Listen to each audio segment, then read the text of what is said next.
wale viongozi wetu wakuu, mimi nikuwa mmoja wao. Hizi nafasi zetu, they are still interim. We are still interim. Correct. Mheshimiwa Arati ni interim deputy party leader.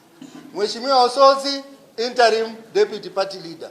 Mheshimiwa Abdulswamad interim deputy party leader.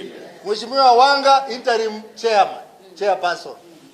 Hata Oburu ni interim party leader. Mpango ilikuwa kwamba tukue na uchaguzi ya kitaifa. Yes. Na mimi siogopi uchaguzi. Sasa ODM wapasue ODM ndio tusikue na sauti. Unaona sasa wameamusha kule Pwani, mnasikia sasa ile sauti inatoka huko. Mnasikia hata hapa kwetu ile sauti inatoka huko. Yote ni kugonganyisha chama cha ODM. Na mimi nimesema mimi nilichaguliwa kwa sababu ya mambo ya ukweli. Kwa sababu ya kuongea ile ambayo iko ndani ya roho yangu. Mimi kwanza mtu hata nilazimisha kuunga Ruto mkono. Mtu hata nilazimisha.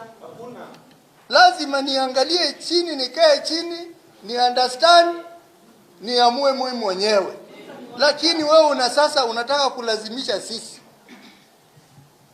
Na tena yule katibu mkuu wa chama cha ODM Sifuna ni kijana yetu hapa. Kijana yetu ya Bungoma. Mimi nilisema nikiwa kule Kakamega kama baba hako hai kwamba mkifukuza Sifuna hata mimi nitaenda. Nilisema? Na bado niko na hiyo msimamo. Kwa sababu yule Sifuna,